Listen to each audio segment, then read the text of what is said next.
News 7 देखने वाले सभी दर्शकों को नमस्कार। आज हम हिंडौन सिटी के बस स्टैंड पर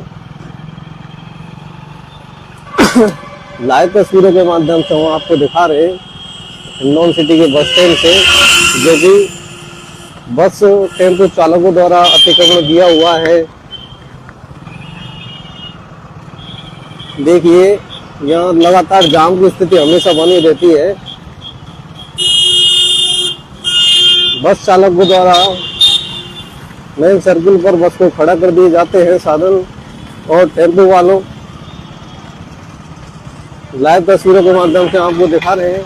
यहाँ यातायात पुलिस चौकी है, फिर भी यहाँ कोई प्रशासन, सभी अधिकारी यहाँ से गुजरते हैं पर कोई एक्शन नहीं लेता है। देखो, लाइव तस्वीरों के माध्यम से हम दिखा रहे हैं आपको।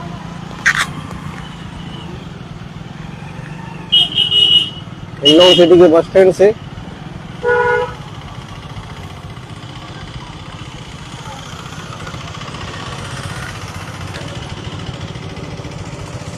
कौन सुनेगा हिंडौन वासियों की पीड़ा।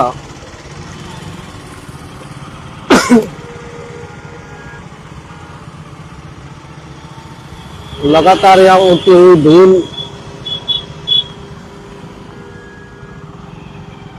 एक साइड नालियां बना रहे हैं और बीच में साधन निकल रहे हैं और धूल यहाँ उड़ती हुई आपको नजर आ रही है। लाइव तस्वीरों के माध्यम से आपको तस्वीरें दिखा रहे हैं।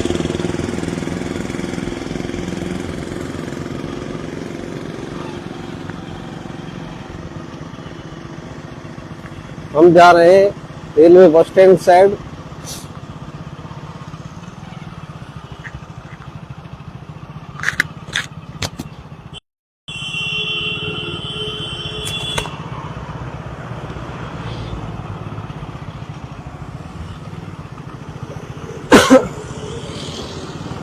लाइव तस्वीरों के माध्यम से सीधा न्यूज 7 राजस्थान पर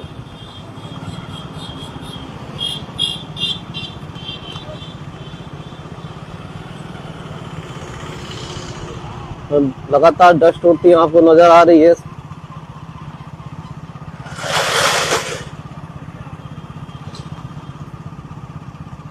एक साइड का रोड बन चुका है और एक साइड का रोड अभी पड़ा हुआ है। करीब 2 से 2.5 साल इस रोड को हो चुके हैं और अभी तक बनने में नहीं आया है।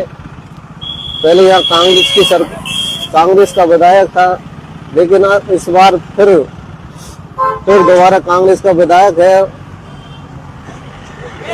और सरकार भाजपा सरकार की है, लेकिन यहाँ काम की उम्मीद हमें नजर नहीं आ रही है।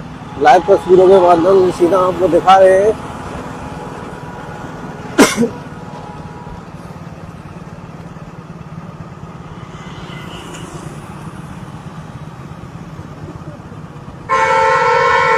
टीबी जैसी बीमारियां यहाँ हो सकती हैं लोगों को।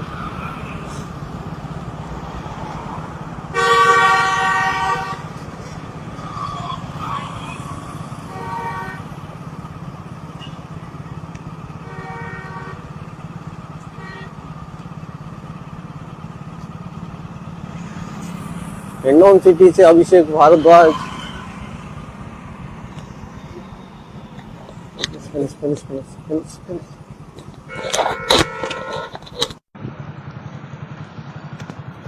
फिनिश किया रहा हूँ, फिनिश करते हैं हम। प्रदेश के शिक्षा एवं पंचायती राज मंत्री मदन दिलावर एवं ऊर्जा राज्य मंत्री हीरालाल नागर ने सवाई माधोपुर दौरे के दौरान जिले के मित्रपुरा कस्बे में जनसुनवाई कर आमजन की समस्याएं सुनी और लोगों को समस्याओं के जल्द समाधान का आश्वासन दिया। इस दौरान उन्होंने जनसुनवाई में उपस्थित आमजन को संबोधित करते हुए गौ माता के सार्वभौमिक महत्व को समझाया और गौ संरक्षण के बारे में बताया। साथ ही गौ आधारित प्राकृतिक कृषि के माध्यम से ग्रामीण अर्थव्यवस्था को सशक्त बनाने की दिशा में कार्य करने का आह्वान किया और सभी को प्लास्टिक बैग उपयोग में नहीं लेने की शपथ दिलवाई। वहीं जनसुनवाई के दौरान ग्रामीणों की शिकायत पर नानतोली विद्यालय में बंद भवन निर्माण कार्य की शिकायत पर एडीपीसी दिनेश गुप्ता को कड़ी फटकार लगाई और 1 महीने में कार्य पूर्ण करने के निर्देश दिए। जिले में रिक्त पड़े व्याख्यातों के पदों को जल्दी भरने के लिए भी कहा। इस दौरान मीडिया से रूबरू होते हुए मंत्री मदन दिलावर ने बांग्लादेश में हिंदुओं पर हो रहे हमलों पर कहा कि हमारी केंद्र सरकार पूरी कोशिश कर रही है कि हमारे किसी भी हिंदू भाई की जान नहीं जाए और किसी को नुकसान नहीं हो, इसके लिए प्रयास जारी है। इस दौरान उन्होंने कहा कि प्रदेश में शारीरिक शिक्षक भर्ती में जितने भी लोगों ने गलत तरीके से तथ्य पेश कर नौकरी लगी है उन्हें नौकरी से निकाला जाएगा और जिनकी लगी नहीं है उन्हें जेल भेजा जाएगा। इस दौरान ऊर्जा मंत्री ने ग्रामीणों की शिकायत पर मित्रपुरा पावर ग्रिड को बहुत ही कम समय के लिए जोड़ने और सही समय और पूरी आपूर्ति करने के लिए कहा। वही फसल निकलने के बाद मित्रपुरा पावर ग्रिड को बौली से जोड़ने के लिए कहा गया। वही मीडिया से रूबरू के दौरान कहा कि हम बिजली आपूर्ति पूरी हो इसके लिए हम संसाधन बढ़ा रहे हैं। पिछली सरकार की वजह से हमें थोड़ा समय लग रहा है। किसानों को समय और पूरी आपूर्ति हो इसके लिए कृषि कनेक्शन के लिए दिन में 2 फीडर पर लाइट दे रहे हैं। जहां ओवरलोड हो रहा है वहां 1 फीडर में रात के बिजली की सप्लाई दे रहे हैं। हम जल्दी 100% किसानों को दिन के समय में बिजली दी जाएगी, इसके लिए प्रयास जारी है।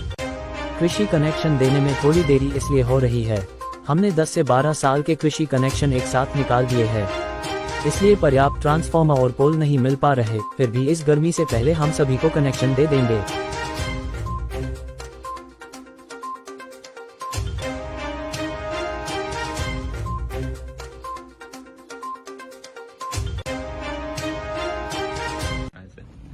देखिए, अभी हमारे पास कोयले की कोई कमी नहीं है और हमने उसमें इम्प्रूवमेंट किया है। हमारे पास रोज 24 के रेक कोयला आ रहा है। हमारे उत्पादन के संयंत्र हैं वो पूरी क्षमता से चल रहे हैं, कहीं कोई बिजली की भी कमी नहीं है। जो कमियां हैं वो पुराने समय में जो भी लाइनों की हमारी क्षमता बढ़ाना था, जीएसएस की क्षमता बढ़ाना था, और वो पूर्ववर्ती सरकार के टाइम ये काम नहीं है, उसको हम इम्प्रूव कर रहे हैं। और उस इम्प्रूवमेंट में जो समय लग रहा है, नया काम कराने में जो टाइम लग रहा है, उसकी वजह से कहीं कहीं किसानों को परेशानी आ रही है। बाकी हमारे पास में किसानों के लिए हम जहां भी हमारे पास जीएसएस में लोड उपलब्ध है वहां हम दिन में 2 फीडर में लाइट दे रहे हैं। जहां पर ये समस्या है कि ओवरलोड हो रहा है, वहां का जीएसएस, वहां का 132 का हमारा ट्रांसमिशन का सिस्टम ओवरलोड हो रहा है, वहां पर जो समस्या है उस वजह से वहां पर हमें रात में भी वहां लाइट देने के लिए अभी मजबूर होना पड़ रहा है। लेकिन इसमें हम इम्प्रूव कर रहे हैं और आने वाले अगली फसल के पहले किसानों को 100% दिन में लाइट देने के लिए हमारी सरकार प्रयास कर रही है और उसमें 100% सफल होंगे। निगम में सामान की कमी होने के कारण कृषि कनेक्शन भी देरी से हो रहे हैं। कोई सामान की हमारे पास कमी इसलिए है कि पिछली सरकार ने 10 से 12 साल के कनेक्शन एक साथ निकाल दिए।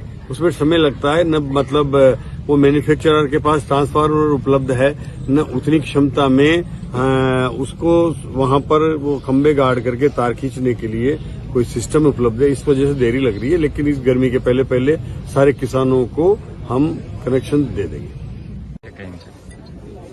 देखो, मैं तो राजस्थान का आदमी, मैं तो बांग्लादेश तक कभी पूछा भी नहीं, लेकिन कहीं भी कोई भी भारतीय मारा जाता है तो दुखद घटना है। और भारतीय जनता पार्टी की सरकार चर्चा कर रही है, कोशिश कर रही है कि हमारे भारतीयों को कोई भी किसी प्रकार का नुकसान न हो, इसका प्रयास जारी है। फर्जी होंगे 300, 2100, 1000 और 200, उनको नौकरियों से निकालेंगे, लग गई जिनका, और जो नहीं लगा है।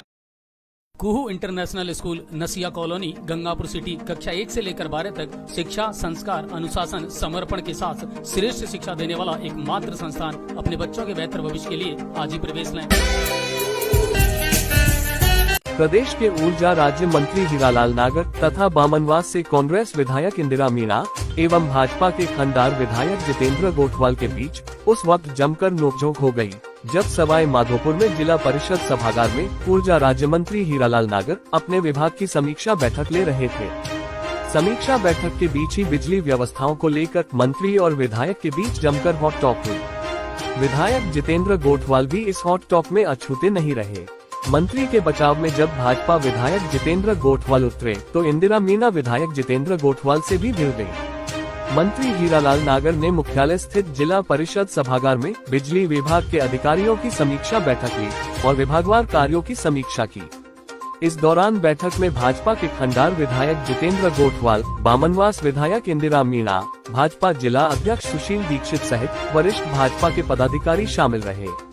इस दौरान ऊर्जा राज्य मंत्री ने क्षेत्र की कई समस्याओं का बैठक में समाधान किया।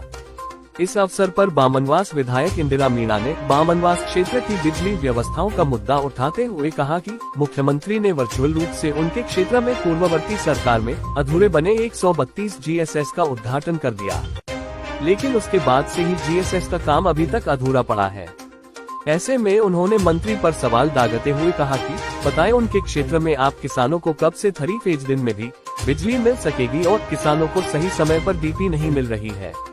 ऐसे में उनके क्षेत्र के लोगों की बिजली की समस्या का समाधान कैसे होगा? जब इस सवाल का बैठक में मंत्री द्वारा प्रत्युत्तर नहीं मिला, तब इस पर मंत्री हीरालाल नागर ने टिप्पणी करते हुए कहा कि पूर्व कांग्रेस सरकार में जमकर बिजली विभाग में घालमेल किया गया। ऐसे में भ्रष्ट नकारा ठेकेदारों को व कर्मचारियों को उन्होंने निकाल बाहर किया है। ये सुनकर विधायक इंदिरा मीना भड़क उठी और ऊर्जा मंत्री हीरालाल नागर से जा भिड़ी। बैठक में ऊर्जा मंत्री हीरालाल नागर तथा विधायक इंदिरा मीना के बीच जमकर हॉट टॉक हुई। विधायक इंदिरा मीना ने कहा कि जब उनके क्षेत्र की समस्याओं का समाधान नहीं किया जा सकता और झूठी वाहवाही लूटी जा रही है, तो क्या अपमान करने के लिए उन्हें बैठक में बुलाया गया है? ऐसे में इंदिरा मीना बैठक के एजेंडा के कागज फाड़कर बैठक का बहिष्कार कर निकल गई और बैठक से निकलते निकलते उन्होंने भाजपाइयों को चोर तक कह दिया। इतना ही नहीं, इंदिरा मीना ने मंत्री और भाजपा विधायक से कहा कि आप देख लेना, मोदी एक दिन सब कुछ बेच देंगे। ये कहकर इंदिरा मीना बैठक से बाहर निकल गई। तभी एक भाजपाई ने कहा कि आपकी सरकार और आपके राज में तो आपके क्षेत्र में जमकर बजरी का अवैध खेल चला है। ये सुनकर इंदिरा मीना बैठक में वापस आ गई और जोर जोर से कहने लगी कि बजरी का नाम किसने लिया। इस पर बैठक में मौजूद सभी लोग चुप हो गए। इंदिरा मीना ने मंत्री से कहा कि आप मेरे साथ चलिए, मैं दिखाती हूँ कि आपकी सरकार में किस तरह से बजरी का अवैध कारोबार चल रहा है। इंदिरा मीना की नाराजगी को देख एक बरगी तो भाजपाई भी सकपता गए। इसके बाद इंदिरा मीना बैठक का बहिष्कार करके चलती बनी। देखिए, जैसे मीटिंग की सूचना मिली तो बिजली का बहुत ही संकट मेरी विधानसभा क्षेत्र में अभी है। डीपीयां लोगों को मिल नहीं रही है और डीपीयां 2-2 महीने से नहीं मिल रही है। तो आज जैसे ही मीटिंग शुरू हुई तो एक पहला पॉइंट आया, उस पर तो जितेंद्र सिंह जी ने बोला कि पिछला अभी कर दो, पेंडिंग है जो। तो मैंने कहा कि पिछली बार आप करते हो, 1 साल तो पिछली गवर्नमेंट को गए हुए हो गया और 132 जिससे मेरे विधानसभा में बना है, उसका जितना काम हमने छोड़ा उसी काम का इन्होंने मुख्यमंत्री जी ने उद्घाटन ऑनलाइन कर दिया।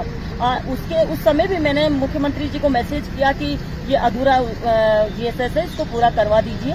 हमने जितना बनाया था उसी को आप उद्घाटन कर रहे हो। मैंने ऊर्जा मंत्री जी के यहाँ भी मैसेज किया, लेकिन ये नहीं सुने और उसका उद्घाटन कर दिया। आज मैं उसी बात पर सवाल पूछ रही थी कि 132 जीएसएस का उद्घाटन आपने कर दिया है, लेकिन अब क्या सर्दियों में किसानों को बिजली मिल सकती है? तो उस पर वो चुप्पी साधे हुए थे और बार बार पिछली सरकार की बात कर रहे थे। मैंने कहा पिछली सरकार में ये सैंक्शन जरूर हुआ है, लेकिन थोड़ा कमी है उसके अंदर, उसको पूरा कर दीजिए और अब आगे का जवाब तो इन्हीं को देना पड़ेगा। आज डीपीयां पेंडिंग पड़ी है, 2-2 महीने से किसान ऑफिसों में घूम रहे हैं और उनके लिए दलाल। ऐसा क्या हुआ अचानक से फिर आपको गुस्सा आया? किसने क्या कहा? गुस्सा इसलिए आया क्योंकि उन्होंने कहा कि पेंडिंग डीपीयां हैं। तो मैंने कहा कि आप लोग इनको देखो, 2-2 महीने से लोग चक्कर काटते हैं तो फिर दलाल इनके पीछे पड़ जाते हैं। तो इनको बेचारे किसानों को कहीं न कहीं भ्रष्टाचार का सामना करना पड़ रहा है। तो फिर वो पिछली सरकार का रोना आ गया। मैंने कहा पिछली सरकार में जितने भी ठेकेदार थे, हमने जैसे ही 2018 में विधायक बनी, मुझे उस समय भी काफी शिकायतें मिली थी। तो मैंने सारे ठेकेदार आउट कर दिए। कोई नए जो ईमानदार लोग थे वो अपने आप धीरे धीरे आए और उन लोगों ने फिर काम करना शुरू किया। लेकिन अभी भी मैं किसी ठेकेदार का पक्ष में नहीं। मैंने कहा ईमानदारी से जांच होनी चाहिए और समय पर डीपी मिलनी चाहिए। और मेरे को गुस्सा इस बात का आया कि अगर आपने उद्घाटन कर दिया है तो दिन में बिजली क्यों नहीं देना चाहते अब आप? तो उनका जवाब नहीं था। उनका जवाब इसलिए नहीं था क्योंकि उनका काम पूरा हुआ ही नहीं है और वो 132 जीएसएस के आधे अधूरे का उद्घाटन कर दिया। तो उसके जवाब में उन्होंने मेरे को फिर पिछली सरकार का रोना लो, बार बार वो पिछली सरकार की बात कर रहे थे, मुझे जलील करने का प्रयास कर रहे थे। तो मीटिंग में आई हूँ तो इसका मतलब ये मंत्री जी का इतना इस टाइप का रवैया थोड़ी ठीक है कि वो मेरे को हर बात में पिछली सरकार का, यहाँ सदन नहीं है, यहाँ मीटिंग है, अधिकारियों के सामने मीटिंग है, बार बार वो मेरे को पिछली सरकार की बात कहेंगे। तो मुझे एक महिला विधायक देखकर, अकेला देखकर वो मेरे को दबाने का प्रयास कर रहे थे मीटिंग के अंदर, इसलिए मुझे गुस्सा आया।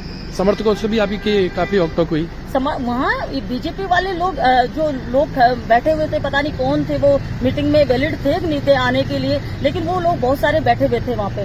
तो उन्होंने, एक व्यक्ति ने कुछ और भी बोला कि आज वो बजरी की बात भी कर रहे थे। तो मैंने कहा आज 1,000 ट्रैक्टर मेरे वहाँ चलिए। मैंने मंत्री जी से भी कहा, मैंने वहाँ जो भी लोग थे उनसे सबसे कहा आप चलिए मेरे साथ में।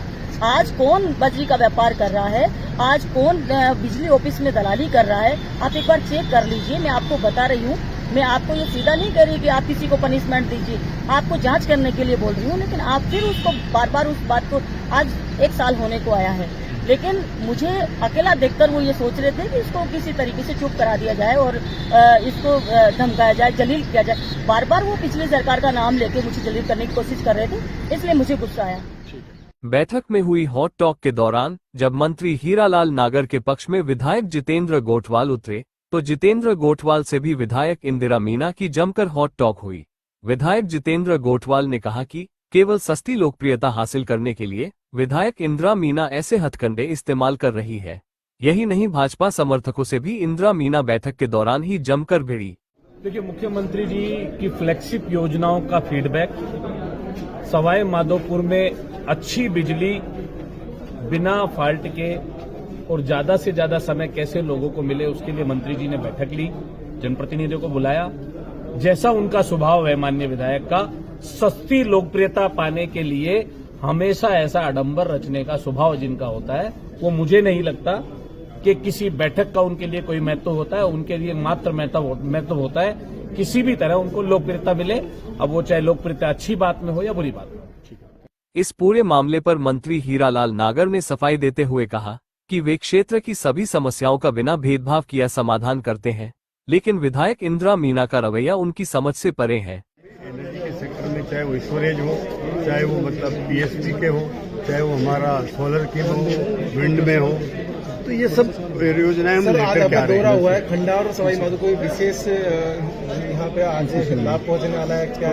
देखिए, यहाँ पर जो भी चाहे वो खंडार हो, पूरी माधोपुर तहसील में या माधोपुर हमारे जिले में जो भी समस्या है उसकी समीक्षा की, अधिकारियों को निर्देश दिए हैं कि जहाँ भी यहाँ लंबित है, पेंडिंग है, उनको जल्दी ही मतलब करके और आगे बढ़ाया जाए ताकि वो जल्दी से जल्दी वहाँ पर काम शुरू हो जाए। यहाँ पर कम से कम 17-18 जीएसएस 33 केवी के हैं जो पाइपलाइन में, उनको कहा है मैंने कि वो जल्दी से जल्दी स्वीकृत हो जाए तो काम धरातल पर आए। और इसी तरह से कई ट्रांसमिशन के भी हमारे जीएसएस जो नए बनने हैं वो भी हमारी प्रक्रिया में है, तो उनको भी मैंने निर्देश दिए। जो काम चल रहे हैं, जो स्टार्ट हो गए हैं, जिनको हमने चालू कर दिया है, उनकी भी रिव्यू किया है, वहाँ भी जल्दी काम हो इसके प्रयास करें। सर, आज विधायक इंदिरा मीना भी थी, वो आज इस बैठक में कुछ नाराज उनका रवैया दिखा और बैठक का बहिष्कार करके निकल गई, क्या कुछ? देखिए, हमने तो जनप्रतिनिधियों का सम्मान करते हैं और हमने इसलिए बुलाया है कि उनकी भी कोई समस्या है तो जनता की समस्या होती है, उसका हम समाधान करें। और मैंने जो भी उन्होंने समस्या उठाई उसका अधिकारियों को निर्देश दिया है कि उसको तुरंत हम करें, इम्प्रूवमेंट आना चाहिए। पर किसी को अपनी पब्लिसिटी करने के लिए कोई नेगेटिव अप्रोच होती है, तो ऐसी नेगेटिव अप्रोच के लिए इस तरह का हंगामा करना कोई उचित नहीं है। हमने तो जब भी मैंने तो इनको विधानसभा में उठाया, इन्होंने सवाल उठाया तो मैंने उसकी जांच कराई बाकायदा। हम ऐसे नेगेटिव अप्रोच नहीं रखना चाहिए। जनप्रतिनिधि को एक जनता की क्या समस्या है उसके समाधान के बारे में सोचना चाहिए। समाधान तभी होगा जब हम शालीनता से उठाएं, सरलता से अपनी बात कहें। अब छोड़ के जाना है तो नुकसान उनका हुआ है, हमें तो कोई फर्क पड़ा नहीं। बहरहाल सत्ता और राजनीति के फेर में विधायक व मंत्री भले ही एक दूसरे से उलझ रहे हो, जमकर एक दूसरे के कपड़े खींचने में कोई कोर कसर नहीं छोड़ रहे हो, लेकिन इसका खामियाजा कुल मिलाकर आम जनता को उठाना पड़ रहा है।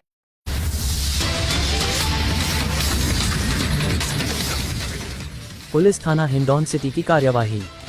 7 साल से फरार एक स्थायी वार्ती को सहायक उप निरीक्षक ओमिरय मय जाप्ता द्वारा वारंटी गोपाल पुत्र बुद्धि जाटव निवासी शक्तिकापुरा से गिरफ्तार किया गया। एक अन्य मामले में शांति भंग करने पर 2 आरोपियों गैरसैल राहुल पुत्र शेर सिंह जाटव उम्र 28 साल निवासी हनीपुर थाना कठूमर जिला अलवर को बस स्टैंड हिंडौन सिटी से सहायक उप निरीक्षक ओमिरय मय जाप्ता द्वारा गिरफ्तार किया गया। व दिनेश चंद मय जाप्ता द्वारा शांति भंग करने पर गैरसैल विष्णु सैनी उम्र 49 साल निवासी नंगला अलगज्जी थाना हाथरसगेट जिला हाथरस नई मंडी हिंडौन जिला करौली को डैम्पर रोड हिंडौन सिटी से धारा 126, 170 BNSS में गिरफ्तार किया गया।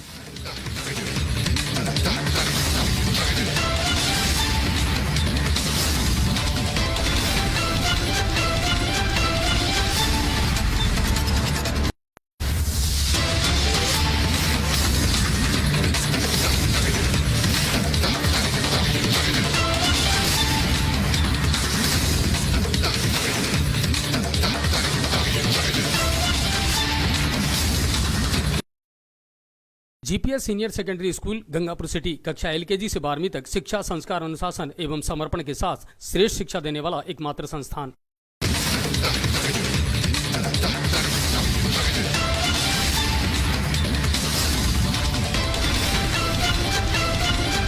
जिस तरह से आज आपने आपके सचिव के द्वारा ये हेलीकॉप्टर का आयोजन किया गया, आप उसमें बैठ कर आएंगे, क्या मैसेज देना चाहेंगे समाज को? अनोखा उपहार दिया गया, क्या कहेंगे?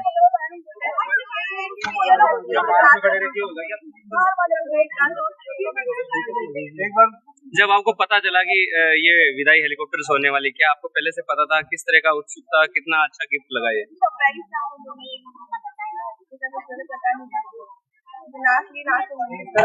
लव मैरिज है आपकी, क्या कुछ कहेंगे इसको लेकर के? कब मुलाकात हुई आपकी, किस तरह से आगे बढ़े, कब बातचीत हुई, कुछ तो शेयर कीजिए।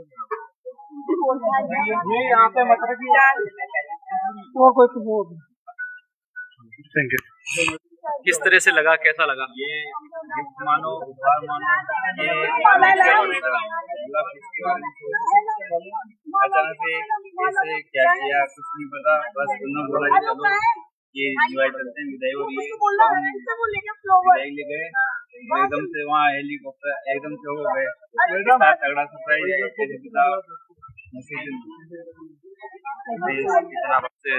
क्या आयोजन? सबसे पहले तो मैं मैसेज देना चाहूंगी कि बहू और बेटी समान ही होती है, और मेरी दुनिया मेरे बच्चे हैं, मेरी दुनिया मेरे बच्चे हैं, और इनकी खुशी में हम सबकी खुशी है। और मैं चाहती हूँ कि जीवन भर जो इन्होंने पूछो सर, आप पूछो। ठीक है, वो तो कोई बात नहीं है ना। जो इन्होंने, मेरी तो जीवन भर ये शुभकामना रहेगी कि जैसे लव मैरिज को लोग गलत मानते हैं, तो मैं ये चाहती हूँ कि लव मैरिज कोई गलत नहीं है। यदि अपन एक दूसरे को प्रेम करते हैं तो एक दूसरे का साथ हमेशा निभाना चाहिए, और मेरी यही शुभकामना है कि लाइफ टाइम 7 जन्मों तक एक दूसरे का साथ निभाना, यही मेरा सबसे बड़ा आशीर्वाद। ठीक है। हम चाहते हैं निवाई में हर साल 10-20 बार हेलीकॉप्टर दूल्हा दुल्हन के उतरे, और इसमें गरीब परिवार के दूल्हा दुल्हन भी है, इसके लिए मैं राज्य सरकार से मांग करता हूँ। कब शादी हुई, आज यहाँ आए हैं, क्या आयोजन और होने वाला है? 5 दिसंबर कल हुई है, और हम लोग 1:35 पर 2:35 पर जयपुर से रवाना हुए, वहाँ पे 20 मिनट में यहाँ पहुँच गए, तो बहुत अच्छा लगा। देखिए, बेटे ने इच्छा जाहिर किया, आपकी खुद की इच्छा थी, कैसे प्लान बनाया और क्या कुछ आज इस बहुत होने की इच्छा नहीं थी, मेरी इच्छा थी, उनको कल मालूम पड़ा है। देखिए, आपने सनातन संस्कृति को लेकर क्या कहेंगे आप? सनातन सामाजिक समरसता, योगी जी ने कहा घटोगे तो कटोगे, तो मैं भी एक मैसेज देना चाहता हूँ भाई, एक दूसरा समाज ये नहीं समझ भाई वो समाज ये समाज, सब एक सनातन धर्म की कड़ी में जुड़े। ठीक। और आज जो पौराणिक संस्कृति खत्म होती जा रही है, उसको बनाए रखें।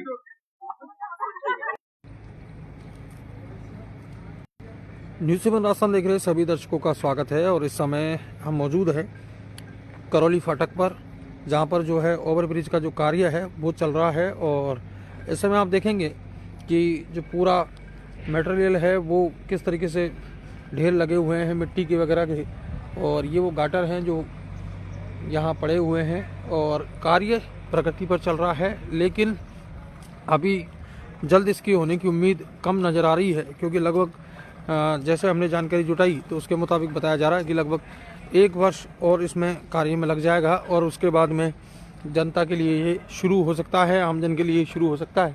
तो फिलहाल हम मौजूद हैं करौली फाटक पर, जहाँ पर ये ओवरब्रिज का जो निर्माण का कार्य है वो प्रगति पर है।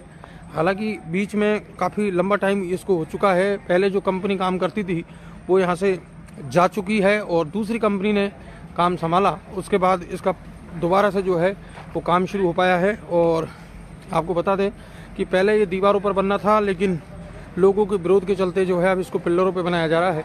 और आप देख सकते हैं किस तरीके से जो पिल्लर है वो यहाँ खड़े किए जा रहे हैं, उनके ऊपर बीच में। मैं तमाम दर्शकों से अनुरोध करूँगा अधिक से अधिक शेयर करें, ताकि आपको पूरी जो स्थिति है वो दिखाई जा सके। करौली फाटक पर जो ओवरब्रिज बन रहा है उससे उसकी क्या हालात है, इस समय क्या स्थिति चल रही है और कब तक इसकी पूरे होने की उम्मीद है, वो पूरी जानकारी आपको, तमाम जानकारी जो है वो आपको मिलेगी। तो मेरा तमाम दर्शकों से अनुरोध है सभी से कि अधिक से अधिक शेयर करें। तो स्थिति आप देखेंगे फ़िलहाल ये जो पिलर है ये बनाए जा रहे हैं और लगभग जो हाइट वाला जो एरिया है, ऊंचाई वाला जो एरिया है उस पर जो पिलर है वो तैयार हो चुके हैं और इनके बीच में इनको जोड़ने का काम जो है वो इस समय चल रहा है।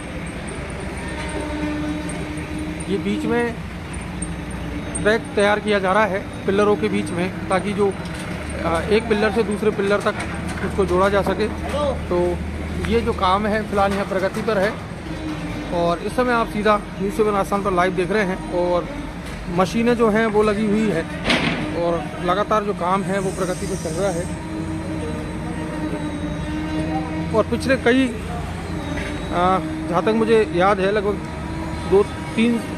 2 से 3 बार से इसको हो चुके हैं काम को चलते चलते, और हो सकता है ज़्यादा भी समय हो गया हो क्योंकि एग्जैक्ट समय मुझे याद नहीं है, लेकिन लंबा समय से लोगों को काफ़ी असुविधाओं का सामना करना पड़ रहा है। लोगों को काफ़ी लंबा जो चक्कर है वो लगाकर यहाँ इधर से गुजरना पड़ रहा है, क्योंकि अब घूमकर हिंडौन फाटक से होते हुए, हिंडौन ओवरब्रिज से होते हुए और लंबा चक्कर लगाकर लोगों को कुड़गांव है, सलेमपुर है, करौली है, सपोटरा है, उधर जाना पड़ रहा है। तो लोगों को काफ़ी असुविधा इसमें हो रही है और जल्द से जल्द ये जब तैयार हो जाएगा तो लोगों को कहीं न कहीं जो राहत है वो ज़रूर मिलेगी। और करौली फाटक में इस समय आप सीधा लाइव देख रहे हैं कि बड़ी बड़ी मशीनों के द्वारा इसे तैयार किया जा रहा है। पिल्लरों पर ये पूरा जो ओवरब्रिज है वो तैयार हो रहा है और लगातार जो कार्य है वो प्रगति पर चल रहा है। और ये बीच में एक पिल्लर से दूसरे पिल्लर को जोड़ने के लिए बीच में ये 1 2 3 4 जो है ये गाटर लगाए गए हैं ताकि इसको मजबूती दी जा सके। और फिलहाल ये काम प्रगति पर चलता हुआ, और अभी हम जो फाटक के उस पार का एरिया है उसमें मौजूद है और आगे तक का आपको पूरा लाइव दिखाएंगे। तो जुड़े रहें और ज़्यादा से ज़्यादा शेयर करते रहें, मेरा सभी दर्शकों से अनुरोध है। और देखेंगे आप किस तरीके से जो कार्य है वो प्रगति पर चल रहा है। और जो पहले फाटक हुआ करता था उसे पूरी तरीके से ब्लॉक कर दिया गया है, वो भी आपको दिखाएंगे। और लोगों की डिमांड के बाद जो है पहले दीवार पर बनना था, लेकिन अब इसको पिल्लरों पर बनाया जा रहा है ताकि जो आसपास के जो मकान हैं वो उसमें दबे नहीं और उनको भी थोड़ा स्पेस मिले। तो उसके लिए लोगों की मांग थी और लोगों की मांग को ध्यान में रखते हुए इसका निर्माण कार्य जो है पिल्लरों पर किया जा रहा है। आप देखेंगे कि यहाँ पर एक पिल्लर से ये जो अभी आपको दिखाया 3 पिल्लर जो है इधर जोड़ दिए गए हैं, उनके ऊपर गाटर लगा दिए गए हैं। अभी उनके ऊपर जो सीसी है वो होगी, सड़क का निर्माण किया जाएगा। बाकी अभी ये जो पिल्लर हैं ये बनकर तैयार हो चुके हैं और इन पिल्लरों को भी धीरे धीरे जोड़ने का काम किया जाएगा। और यहाँ पर वो फाटक हुआ करता था जिसे ब्लॉक कर दिया गया है और पटरियों को अब लोगों को जो है आमजन को यहाँ से निकलने के लिए इन पटरियों को पार करके जाना होता है। पहले यहाँ फाटक हुआ करता था और वो फाटक अब यहाँ हटा दिया गया है, परमानेंट इसको ब्लॉक कर दिया गया है और यहाँ से अब ट्रेनें गुजरती हुई आप देख रहे हैं लाइव स्क्रीन पर।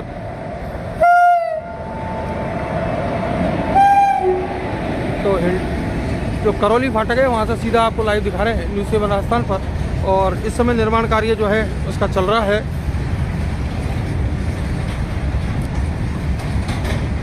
तो निर्माण कार्य में अभी 1 वर्ष का समय लगभग लग सकता है। ऐसे जो है कार्मिक हैं जो है काम कर रहे हैं उनका कहना है कि अभी लगभग 1 वर्ष और इसमें लगेंगे।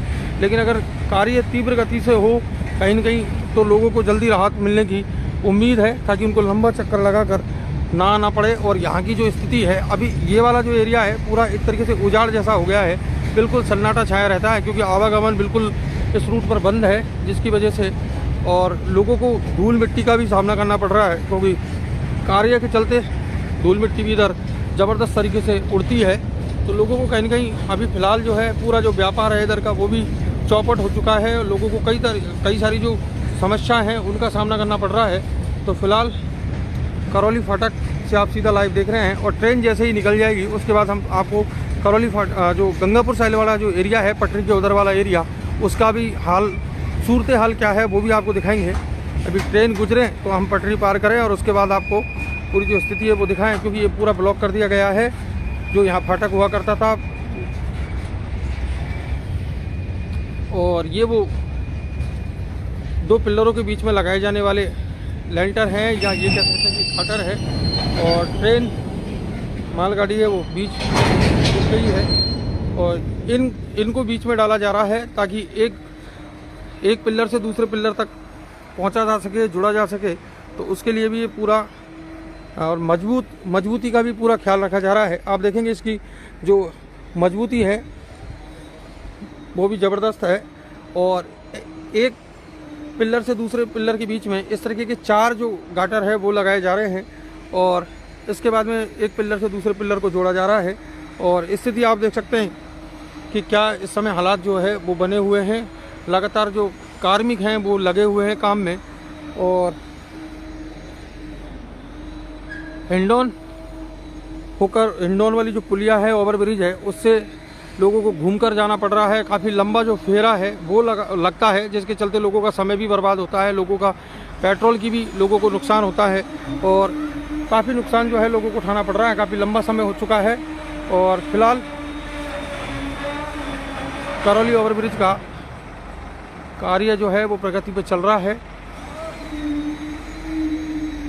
और मालगाड़ी रुक गई, जिसकी वजह से हम उधर अभी जाने में रास्ता नहीं है उधर जाने का। नहीं, उधर का भी आपको जो हालात हैं वो दिखाते हैं कि पटरी के उधर की तरफ गंगापुर साइड वाला जो एरिया है उसमें क्या स्थिति बनी हुई है। और इस समय हम मौजूद है फाटक के उस पार, यानी करौली की तरफ जाने वाला जो एरिया है, रोड है, उस पर यहाँ की जो व्यापार है वो भी काफ़ी प्रभावित हुआ है, क्योंकि वर्क के चलते, काम के चलते यहाँ आवागमन बिल्कुल बंद हो चुका है, जिसके चलते लोगों को भी काफ़ी नुकसान जो है वो उठाना पड़ रहा है, परेशानियाँ झेलनी पड़ रही है। अब लोगों को उम्मीद है कि जल्द से जल्द इसका काम, निर्माण कार्य पूरा हो तो कहीं ना कहीं व्यापार को भी गति मिलेगी, लोगों को भी राहत मिलेगी। तो इसी उम्मीद में लोग जो है इंतज़ार कर रहे हैं कि कब ये पूरा होगा। और अब मालगाड़ी निकल रही है और उसके बाद पटरी के उस पार चलेंगे कि आखिर उधर क्या स्थिति जो है वो लोगों की काम की बनी हुई है। और लोगों को फ़िलहाल अपनी जान जोखिम में डालकर पटरियाँ पार करके आवागमन करना पड़ रहा है। जो पैदल जाने आने वाले हैं, प्रतिदिन निकलने वाले हैं, बच्चों को भी स्कूल जाना होता है और भी कई सारी जो चीज़ें हैं वो लोगों को करनी होती है अपनी दिनचर्या के हिसाब से। लोग तो सारी स्थिति समय आप देखेंगे कि क्या यहाँ बनी हुई है। पहले यहाँ कर्मचारी रहा करते थे रेलवे के, अब फिलहाल वो भी कोई यहाँ दिखाई नहीं दे रहे हैं, क्वार्टर बंद है। तो पूरी जो स्थिति है वो आपको हमने यहाँ इस समय दिखा रहे हैं। न्यूज़ 7 आस्थान पर आप सीधा लाइव देख रहे हैं करौली फाटक से। मेरा सभी दर्शकों से एक बार पुनः अनुरोध है, अधिक से अधिक शेयर करें ताकि लोगों तक ये जो जानकारी है, महत्वपूर्ण जानकारी है, वो पहुँच सके, क्योंकि आम जन से जुड़ी हुई ये चीज़ है, आम जनता से जुड़ी हुई ये चीज़ है। फिलहाल मालगाड़ी पटरी से गुजरती हुई और लोग इंतज़ार कर रहे हैं कि कब ये यहाँ से निकलें और लोग पटरियों को पार करें। तो महिला हो, बुजुर्ग हो, बच्चे हो, सबको ये पटरियाँ पार करके जो है अपना आवागमन करना पड़ता है।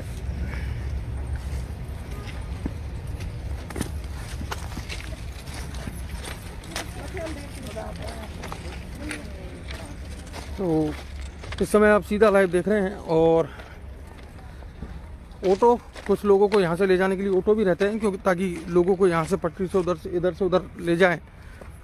तो उसके लिए भी ऑटो जो है वो खड़े हुए रहते हैं ताकि लोग बाज़ार तक जा सके यहाँ से। और सभी लोगों को यहाँ से पटरियाँ पार करके इधर से उधर जाना होता है। तो देखिए इधर भी पिल्लर जो पटरी है उसके दूसरे हिस्से में भी पिल्लर बन के तैयार हो चुके हैं और अब डाउन एरिया में, यानी कि धीरे धीरे वो ढलान की ओर जो है वो पिल्लर तैयार किए जा रहे हैं, सरिये डाल दिए गए हैं। तो पिल्लर का काम लगभग पूर्ण हो चुका है। पिल्लर बनाने का कुछ एरिया में पिल्लर बाकी रहे हैं, बाकी का इनको जोड़ा जाएगा और उसके बाद उस पर सड़क बनाई जाएगी। तो उसमें अभी समय लगेगा, तो लगभग 1 वर्ष का जो समय है वो इसमें लगने की उम्मीद है। और देख सकते हैं सारी जो दुकानें हैं वो लगभग बंद ही है, क्योंकि इधर लोगों का आवागमन बहुत कम हो चुका है। तो व्यापार भी बहुत ज़्यादा प्रभावित हुआ है और लोगों को काफ़ी समस्याओं का भी सामना करना पड़ रहा है। तो लगातार ये जो कार्य है वो प्रगति पर चलता हुआ। न्यूज़ 7 राजस्थान देखने के लिए आप तमाम दर्शकों का। जीनापुर बालाजी मंदिर में चोरी, घटना सीसीटीवी में कैद। सवाई माधोपुर के कोतवाली थाना क्षेत्र स्थित जीनापुर बालाजी मंदिर में अज्ञात 2 चोरों ने मंदिर में चोरी की वारदात को अंजाम दिया। चोरों की यह करतूत मंदिर में लगे सीसीटीवी कैमरे में कैद हो गई। सूचना मिलने पर मौके पर पहुंची कोतवाली थाना पुलिस ने घटना का जायजा लिया तथा सीसीटीवी फुटेज लिए। पुलिस सीसीटीवी फुटेज के आधार पर चोरों की गिरफ्तारी के प्रयास में जुटी है।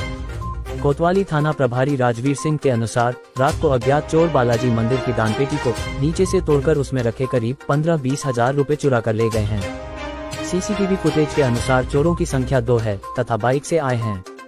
दोनों चोरों का हुलिया तथा कद खाटू श्याम मंदिर में हुई चोरी की घटना में शरीक चोरों से मिलता जुलता है। दोनों चोरी की घटनाओं में एक समानता है कि दोनों घटनाओं में 2 चोर है तथा बाइक से ही चोरी करने आए हैं। बालाजी मंदिर से चोरी के बाद चोरों के जाने वाले संभावित रास्तों पर लगे सीसीटीवी कैमरों को खंगाला जा रहा है। पुलिस चोरों की गिरफ्तारी के प्रयास कर रही है।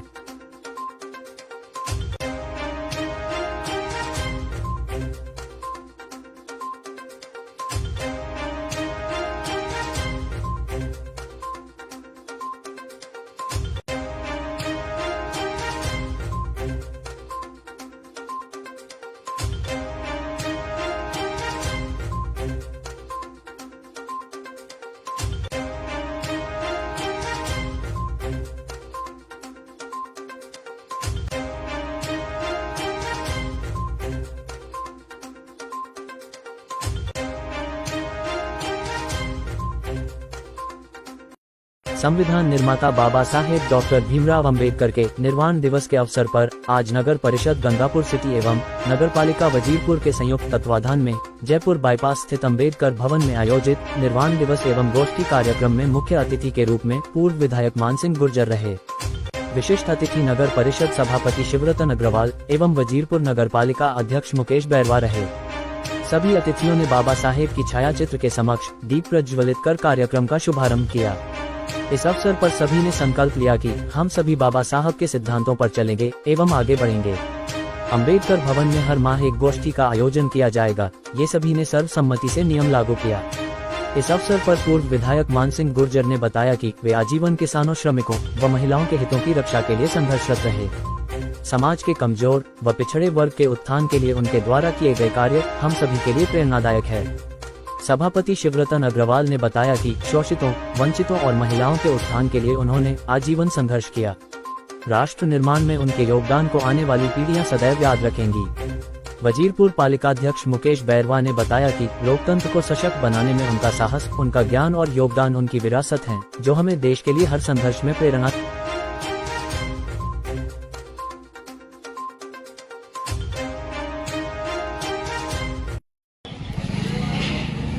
न्यूज़ 7 राजस्थान देख रहे सभी दर्शकों को नमस्कार। और इस वक्त हम मौजूद हैं बद्रीनाथ जी के मंदिर के पास में, जहां पर आप देख सकते हैं ये पार्किंग स्थल बनाया गया है नगर परिषद की ओर से। जो वाहन पार्किंग आए दिन मार्केट में जाम की स्थिति वो बनी रहती है, और हम जो पार्किंग के जो मालिक हैं हम उनसे भी जानना चाहेंगे कि ये पार्किंग है नगर परिषद की ओर से ये बनाई गई थी, आखिर जो बाज़ार के दुकानदार हैं उनका बिल्कुल भी ये बोल रहे हैं रिस्पांस नहीं मिल रहा है।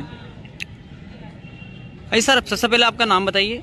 मेरा नाम अरविंद कुमार गुप्ता है। सर, जो पार्किंग स्थल बनाया गया है नगर परिषद की ओर से, क्या लोगों का रिस्पांस इसमें मिल रहा है, दुकानदारों का मिल रहा है इसमें?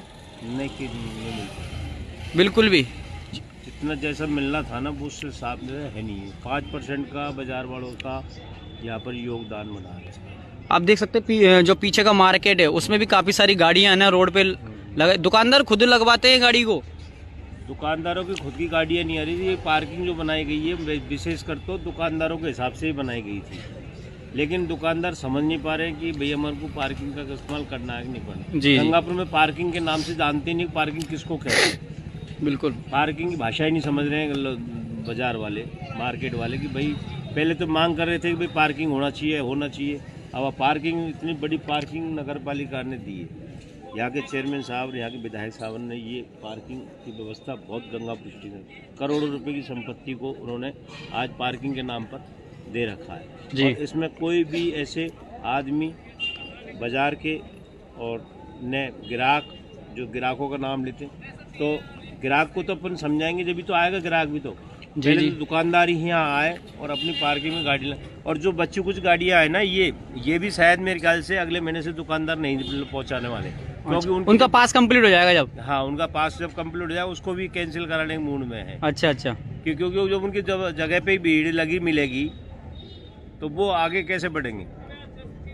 जी ये तो कुछ हमारा व्यवहार मानो या वैसा मानो, ये चेयरमैन साहब का भला मानो जो उनकी वजह से थोड़ी बहुत ये सौगात मिल गई लोगों को।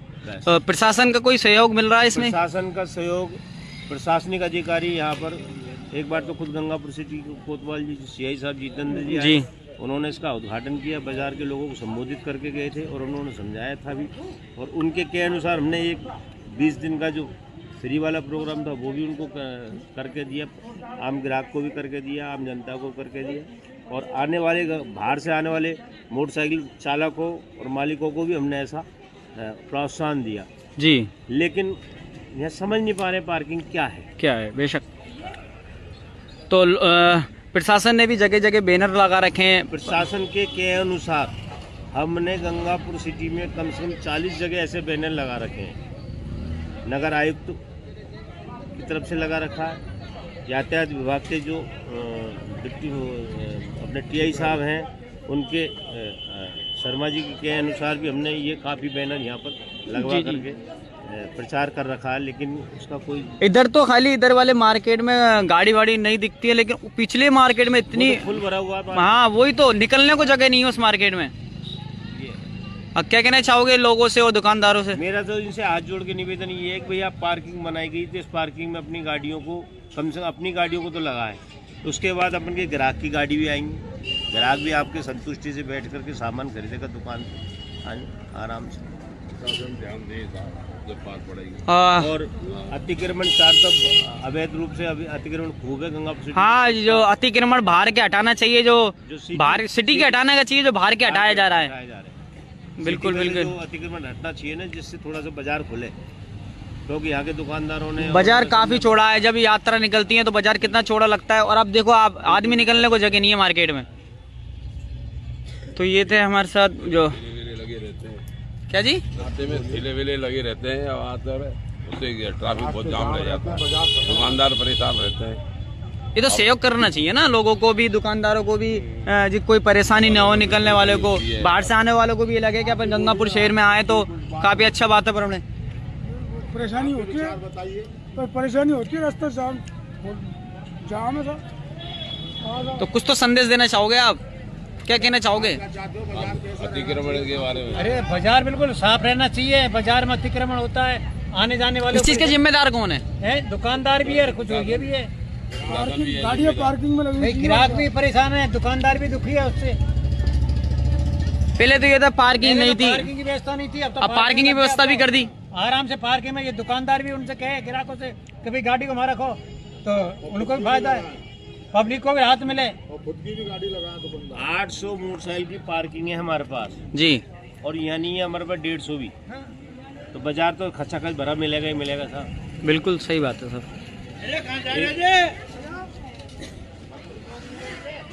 तो ये इस वक्त हम बद्रीनाथ जी के मंदिर की जो पार्किंग बनाई गई है पुरानी नगर परिषद के पास में, जहाँ पर आप देख सकते हैं दुकानदार भी इसमें सहयोग नहीं कर रहे हैं, ना प्रशासन का इसमें सहयोग है।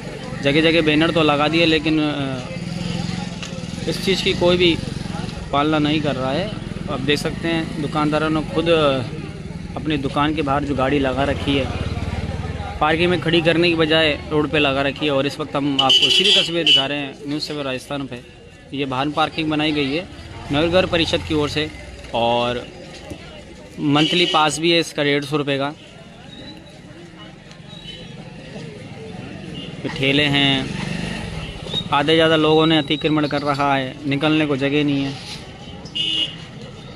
तो बने रहिए न्यूज़ सेवर राजस्थान और देखते रहिए न्यूज़ सेवर राजस्थान। ज़्यादा पालन करें नमस्कार। अब भक्त न चाहे तो शास्त्र की मर्यादा का पालन करें। वजीरपुर से सीधे क्यों? संगीत में क्योंकि प्रेम ऐसी कुमारी है जिसमें शरीर का संसार का सुख नहीं रहता है, और शास्त्र की जितनी भी मर्यादा है वो शरीर के साथ है। शरीर बुद्धि काम करे तो मदन मोहन जी महाराज के मंदिर से प्रेम में पता ही नहीं चलता है। हमने कल चर्चा किया था, धरत कहूं कब परत है कि कहूं सुध नहीं छाया घाम। जब कुछ पता ही नहीं है तो कौन सी मर्यादा का कोई पालन करेगा। अच्छा देखो, भक्ति की प्राप्ति, प्रेम की प्राप्ति होती कैसे है? शास्त्र मर्यादा का पालन करने से। शास्त्र कहते हैं जब तक तुमको परम प्रेम की प्राप्ति न हो जाए, परम ज्ञान की प्राप्ति न हो जाए, तब तक हम जैसा कहते हैं वैसा तुम करो। और जब तुम उस स्थिति में आ जाओ तब तुम जो कहोगे वही हम बताएंगे लोगों को। भक्त जो बोलता है, प्रेमी जो बोलता है वो शास्त्र हो जाता है, चलता है तो शास्त्र बन जाता है, खाता है तो शास्त्र की मर्यादा बन जाती है। लेकिन प्रेम की उच्चतम अवस्था में शास्त्र पालन के लिए, शास्त्र धर्म पालन के लिए भक्त बात ही नहीं होता है। तो राम जी जैसी मर्यादा जब तक जीवन में आएगी नहीं तब तक प्रेम देवता आ नहीं सकते हैं। तो भोले बाबा की भक्ति से आई राम जी की भक्ति, और राम जी की भक्ति जब आएगी तो जीवन में एक मर्यादा आएगी। क्योंकि मृत्यावतारस्ते मृत शिक्षण रक्षो वधाई मन केवलम जीवो। भगवान का अवतार केवल दुष्टों का वध करने के लिए नहीं है, अपने चरित्र के द्वारा लोगों को जीने की शिक्षा देने के लिए। एक पुत्र का अपने माता पिता के साथ कैसा व्यवहार करना चाहिए, एक पत्नी का अपने पति के प्रति कैसा भाव होना चाहिए, एक पति का अपने पत्नी के प्रति कैसा भाव होना चाहिए, भाई का भाई के प्रति कैसा सौहार्द होना चाहिए, राजा का प्रजा के साथ कैसा भाव होना चाहिए, ये राम जी ने अपने चरित्र के द्वारा दिखाया है। एक मनुष्य का शील कैसा होना चाहिए, शील के संबंध में गोस्वामी श्री तुलसीदास जी महाराज कहते, शील की मिल बिन बुध सेवकाई, शील की मिल बिन बुध सेवकाई। शील समझते हो? शील, शील का मतलब समझते हो? राम जी के चरित्र से समझो। एक कथा है बड़ी सुंदर। वशिष्ठ जी महाराज देवी अरुंधति के साथ सरजू के किनारे अपनी कुटिया में विराजमान है और रघुनाथ जी का ध्यान कर रहे हैं रात्रि काल में। और रघुनाथ जी अपनी प्रियतमा के साथ कनक भवन में पड़े हुए हैं। ये ध्यान उनको हो रहा है, जुगल जोड़ी का ध्यान कर रहे हैं। इधर आज श्री जी के मन में आई, जाने का आई, कन्हैया हो तो एक बार विश्वास भी कर लेते, लेकिन आज जानकी जी के मन में आई। अब जानकी जी ने कहा, हे मेरे प्रियतम, वैसे तो आप बड़े सुंदर लगते हो, बड़े मनोहर हो, लेकिन मैं आपको अपने वेश में देखना चाहूं, उसमें आप कैसे लगते हो? तो मेरे मन में इच्छा है कि आप तो हमारा वेश धारण कर लो और हम आपका वेश धारण कर लें। आप थोड़ा ऐसा हो जाएगा। तो ठाकुर जी ने कहा, जैसी श्री जी की इच्छा, हम तो इनके बस में हैं। जाके अधीन सदा ही सांवरो या ब्रज को सिरताज, हमारे माई श्यामा जी को राज। सब जगह इन्हीं की चलती है, लेकिन इनको तनिक भी गुमान नहीं है। जास कृपा कटाक्ष सुर चाहत चितो न सोय, राम पदार विंदरति करति स्वभाव ही खोए। जब तप की सेवक सेवकिनी चतुर सदा सेवा विधि गुनी, निज कर गृह परिचर्या करनी, रामचंद्र आय सुअनुसरणी। कितना कितना जुल्म ढहा गया जानकी जी के ऊपर। राम जी लीला दृष्टि से कितने कठोर हो गए जानकी जी के प्रति। एक साधारण अवस्था में भी कोई अपनी पत्नी को इस तरह से भी जंगल में नहीं छोड़ता है, साधारण व्यक्ति भी। और जो साक्षात प्रभु हैं, सीताराम तत्वैक हैं, वो राम जी अपनी प्रेयसी जानकी जी को गर्भावस्था लक्ष्मण जी के साथ ये कहकर के भेज दिए कि जाए उनको जंगल में ऋषि मुनियों के दर्शन करा। जानकी जी खुशी खुशी बहुत सारा दान की वस्तु लेकर के बैठ गई रथ में।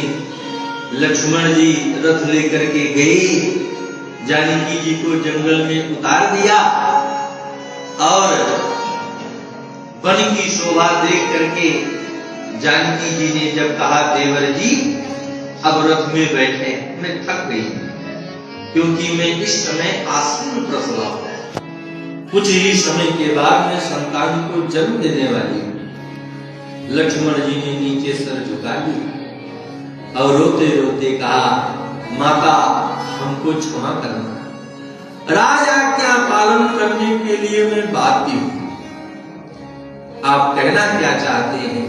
जानकी जी ने कहा कि भैया रघुनाथ जी ने आपका त्याग कर दिया है। उस समय जानकी जी ने रोते हुए तनिक भी सिहरन भी नहीं हुई और जानकी जी मौन हो गई।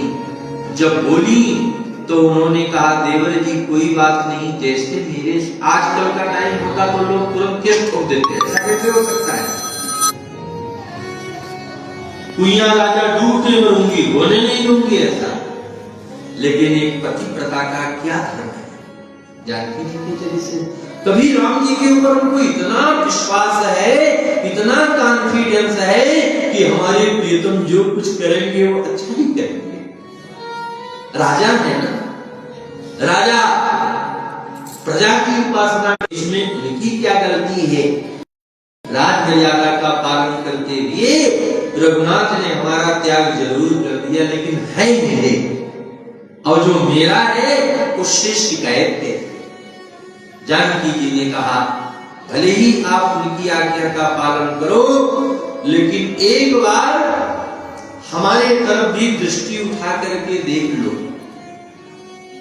कल कोई ये न कहे कि ये संतान भी नहीं है। धार मार मार करके लक्ष्मण जी रोने लगे और कहा माता जी जो लक्ष्मण आज तक आपके चरण नुपुर तक को नहीं देखा है, ऐसी धृष्टता कैसे कर सकता है, ऐसा आदर्श चरित्र है। तो प्रिया जी की रुचि रखने के लिए प्रिया जी ने तो राम जी का वस्त्र धारण कर लिया, करण भवन में लीला चल रही है। अब जब राम जी को धारण करने की बारी आई तो कन्हैया होता तो अपने आप ही लहंगा पंजा पहन लेता, मनिहारी का वेश बनाया, श्याम चूड़ी बेचने आया। ये तो इस कला में प्रवीण है, लेकिन राम जी संकुचित हो गए और राम जी ने कहा प्रियतमे जानकी आज तक हमने लहंगा करिया नहीं पहना है, तो कैसे पहना जाता है ये आप हमको बता दो। जानकी जी ने अपने हस्त कमल से राम जी को अपना श्रृंगार धारण कराया और यहाँ वशिष्ठ जी महाराज अर्धरात्रि में जो है बैठ करके ध्यान कर रहे हैं, लेकिन आज ध्यान में उल्टा पुल्टा ध्यान हो रहा है। आज राम जी के जगह पर तो जानकी जी आ रही है और जानकी जी के जगह पर राम जी आ रहे हैं। वशिष्ठ जी के समझ में ना आवे कि हमारे ध्यान में ये ऐसी कैसी लीला हो गई है, और इसकी प्रमाणिकता के लिए अर्धरात्रि में ही वशिष्ठ जी महाराज पधारे। अब गुरु महाराज आ रहे हैं तो तुरंत आज्ञा हुई, गुरु महाराज तो अंदर जा सकते हैं। राम जी को दासियों के द्वारा सूचना मिली कि गुरुदेव श्री वशिष्ठ जी महाराज इसी समय आपसे मिलना चाहते हैं, आपका दर्शन करना चाहते हैं। राम जी एकदम घबरा गए क्योंकि वहां देश ही अलग है। जल्दी जल्दी राम जी ने अपना लहंगा खरीदा, उतारा, जानकी जी ने धारण किया और जानकी जी जो पहने थी राम जी का धारण किया। थोड़ा सचेत हुए और वशिष्ठ जी आए। वशिष्ठ जी आए, राम जी ने चरणों में प्रणाम किया और दर्शन करके तुरंत चले गए। सुबह ये एक शास्त्रीय विधान है कि उड़ करके दर्पण में अपना मुख देखा जाए। तो राम जी का जो ब्रह्म मुहूर्त में जागरण हुआ तो कर दर्शन करके पृथ्वी माता को प्रणाम करके जो मुख दर्शन करने लगे तो राम जी संकुचित हो हुआ के था और सब श्रृंगार उतार दे, लेकिन जो बिंदी है ना वो राम जी के मस्तक पर जानकी जी की लगी रह गई। आजकल तो क्या कलयुग आ गया कि भगवान ने जो बनाया है लोग वो नहीं बने रहना चाहते। जो भगवान ने बनाया है, अभी कुछ ही दिनों की बात है, एक हमारे आश्रम में विद्यार्थी आया तो उसने नाम तो लिया अपने भाई का स्त्री वाला, लड़की वाला, और कहा महाराज जी मेरा भाई इस समय वृंदावन में फला दर्शन की सेवा में ले रहा है। तुमने कहा तुम्हारे भाई का ये नाम कैसे? भाई ये तो लड़कियों वाला नाम है, नाम ध्यान नहीं है। तो उसने कहा महाराज जी कछु मत पूछो, वो हमारी बहन है, दिल्ली में जॉब करती थी और वृंदावन के एक विशिष्ट संत का उसने सत्संग सुना तो उसने कहा मैं सखी बनूंगी, और सखी बनने के लिए उसने जो है ऑपरेशन करा लिया, 4 लाख रुपया खर्च करके, और वो अब सखी बन गई है। और तो आज ये स्थिति बन गई। ये सखी भाव होता है, शरीर से कोई सखी सखा नहीं होता है। सखी तो एक भाव होता है, हृदय का भाव है। वो भाव हो तो भले ही दाढ़ी मूंछ हो, कुछ भी हो, आप सखा हो। हमने कथा आपको ध्यान तो कभी सुनाई होगी। अयोध्या के संत थे श्री रूप कला जी महाराज, सखी भाव का जानकी जी की अपने को सखी मानते थे, लेकिन उनका जो वेश था बढ़िया, जैसे बाबा का है स्वरूप, बढ़िया सुंदर श्वेत केश, श्वेत दाढ़ी, श्वेत मूंछ, एक ऐसे पहनते और एक ऊपर से ओढ़ते, और वो माताओं के बीच में बैठ के सत्संग करते, पुरुष के बीच में नहीं बैठते। पुराने समय की बात, वहां के पुराने संतों ने जो है बहुत उनको वारित किया कि देखो ये साधु की मर्यादा के अनुकूल नहीं है। बैरवानी के बीच में बैठ के कीर्तन कर रहे हो, सत्संग कर रहे हो, उन्हीं के बीच में पुरुष से मिलते नहीं हो। तो वो नहीं माने, और नहीं माने तो साधु संतों ने, शायद संभवतः उसमें अंग्रेजों का टाइम था, तो कलेक्टर को उन्होंने जाकर के शिकायत पत्र दिया और कहा ये बाबा जी यहाँ पर आया है और यानी साधु की सबरी मर्यादा बिगाड़ देनी है, इसको दंडित किया जाए। कलेक्टर बड़ा नाराज हुआ, अंग्रेजों का बहुत सख्त शासन, तो अपने सिपाहियों को लेकर के आया और ये जो है माताओं के बीच में बैठ करके रस जस की चर्चा कर रहे। तो कलेक्टर ने देखा इनको, तेजस्वी महात्मा है ऐसे, तो कलेक्टर ने आकर के डांट लगाई और कहा महाराज ये आपकी मर्यादा नहीं है, साधु मर्यादा के विपरीत आप कर रहे हो, आपको दंडित किया जाएगा। श्री रूप कला जी महाराज ने कहा हमने क्या अपराध किया है? कहा तुम पुरुष होकर के स्त्रियों के बीच में बैठ के सत्संग करते हो, इन्हीं के बीच में रहते हो। रूप कला जी महाराज ने कहा मैं पुरुष ना हूं, कौन कहता है कि मैं पुरुष हूं? वो भावावेश में आ गए। तो उन्होंने कहा ये आपका स्वरूप नहीं है। तो जो ऊपर से उपरना ओढ़े थे, कहा मैं दिखाऊं स्त्रियों को पुरुषों को। तो आवेश में उन्होंने अपने ऊपर का पड़का ज्यों ही उठाया तो उनको स्त्रियोचित लक्षण उस अंग्रेज कलेक्टर को दिखाई दिए, वो घबरा गया और आवेश में आके कहे और कुछ प्रमाण चाहिए तो ये लुंगी भी खोल देता हूं। कलेक्टर चरणों में लौट गया, क्षमा प्रार्थना किया और बताते हैं बाद में उनकी शिष्यता को स्वीकार कर लिया। इसका भाव क्या है इस कथा को सुनाने का? इस कथा को सुनाने का भाव यह है कि ये भक्ति तो भाव की होती है। आप जिस ठाकुर का चिंतन करोगे ना, धीरे धीरे आपके भावानुसार आपके शरीर की चेष्टा, आकृति, प्रकृति भी वैसे ही हो जाएगी। बहुत सारे ऐसे संत हैं जो दिव्यतम महापुरुषों को भजन करते हैं, लेकिन उनकी सारी चेष्टाएं सखियों से। संत निर्मलदास जी महाराज और आज का समय कलयुग का श्री भक्तमाल कथा भाव कुछ नहीं सुन रहे भाव को लेस न जाने, लेकिन जेंडर चेंज करा करके और अपने को जबरदस्ती वो भाव आरोपित करना चाहते हैं। समझ लीजिए कलयुग किस चरम तक पहुंच चुका है। राम जी ने मिलना जुलना बंद कर दिया। अब गुरु महाराज को कौन सा मुंह दिखाएंगे? गुरु महाराज टिकुली लगाए हमको देख लिए और राम जी मौन हो गए, मिलना जुलना महल से बाहर निकलना बंद कर दिया, खाना पीना बंद कर दिया। दशरथ जी को कौशल्या जी को बने रहे राजस्थान के साथ में। ऐसी क्या बात हो गई जो रघुनाथ जी ने अनशन कर दिया? धन्यवाद। बार बार कहे खा लो पी लो, लेकिन राम जी कुछ स्वीकार न करें। यह बात श्री वशिष्ठ जी महाराज।